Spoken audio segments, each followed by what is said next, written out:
This is 7 National News, and in our top story, the UAE Vice President, Prime Minister and ruler of Dubai, His Highness Sheikh Mohammed bin Rashid Al Maktoum, inspected the finishing touches at Legoland and Riverland Dubai, Dubai Parks and Resorts, which is the largest joint theme park destination here in the Middle East.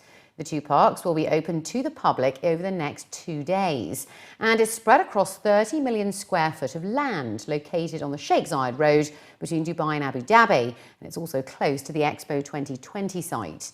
The 13 billion dirham Dubai Parks and Resorts development will feature 2 additional theme parks, Motion Gate Dubai, which is a Hollywood movie-inspired theme park, and Bollywood Parks Dubai.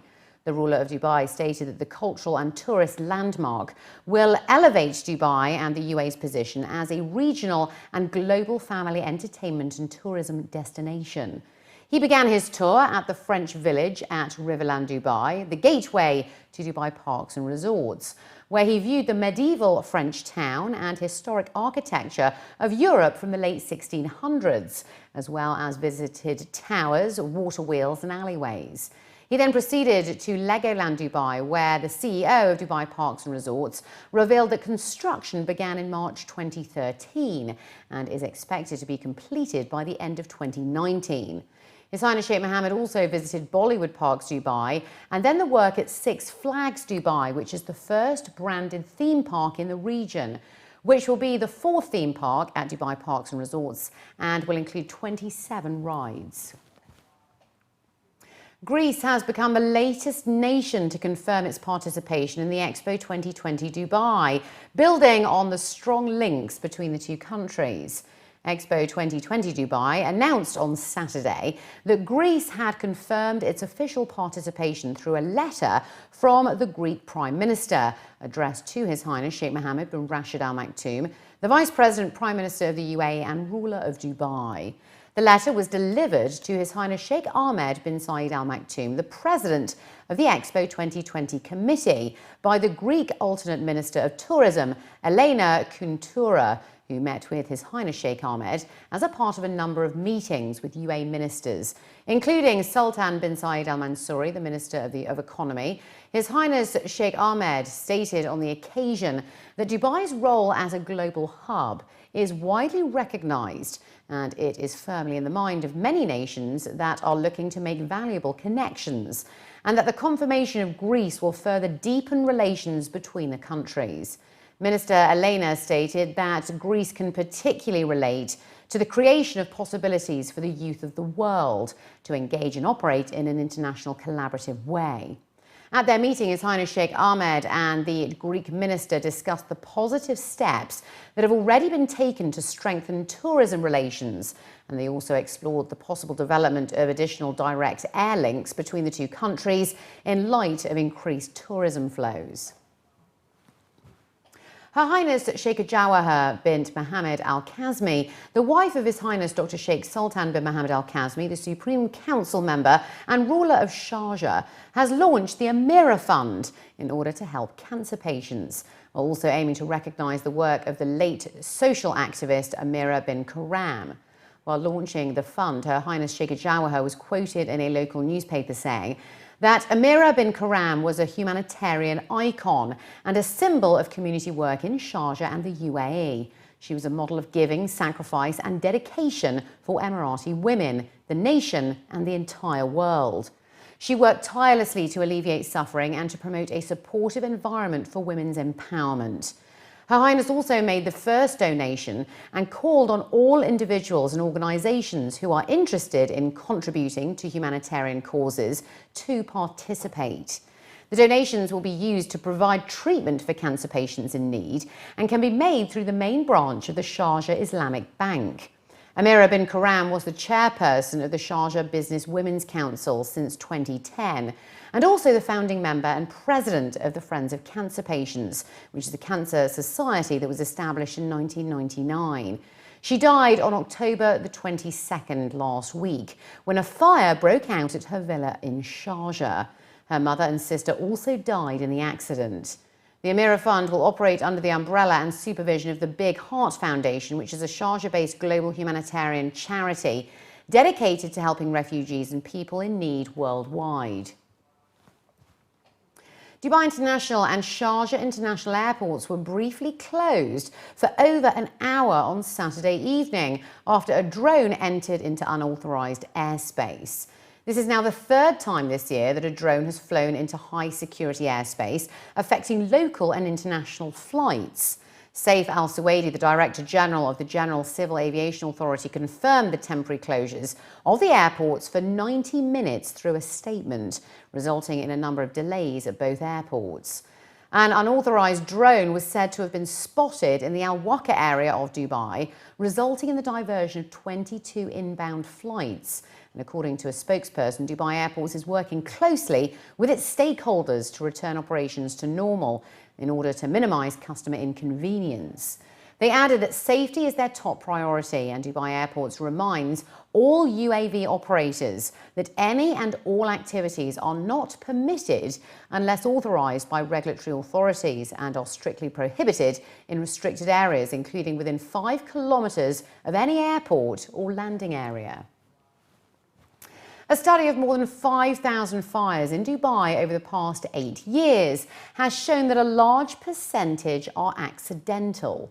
According to a local daily, only 4.6% were caused by arson, which shows a low rate according to international standards and reflects the low crime rate in the UAE in general. The study added that a vast majority of fires took place in cars, followed by fires in residential houses, villas and apartments, as well as shops, construction sites, electrical panels, ships, boats and used tyres, solid waste and institutions. Electrical faults were found to be the main reason behind the fires, and according to data from the Dubai Statistics Centre, between 2011 and 2013, electrical sparks caused 22% of the total fires, of which 27% occurred over in Dubai. As a part of their efforts to reduce the carbon footprint on the environment, the Emirates Environmental Group, in collaboration with over 250 public and private sector entities, collected 6,250 kgs of aluminium cans across the country. That was during their annual can collection drive. According to officials, the collection is the equivalent to 94 metric tons of CO2 emissions and will help save 152 cubic meters of landfill space. While stating that this drive is not just a waste management mechanism, but an economic necessity, EEG officials revealed that while 3 tons of mountain landmass is destroyed to produce 1 ton of bauxite, only 1 ton of recycled cans can produce the same amount of aluminium, saving a number of valuable resources, including water and energy.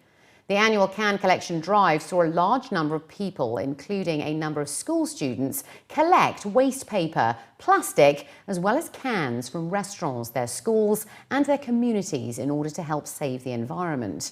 The campaign, which is organised by the EEG, aims to meet 90% of its target of 27,000 kgs of cans this year, recycling 24,263 kgs of aluminium cans since the beginning of this year. As a part of their overall efforts so far, the campaign has helped mitigate 364 metric tons of CO2 emissions and saved 589 cubic meters of landfill space.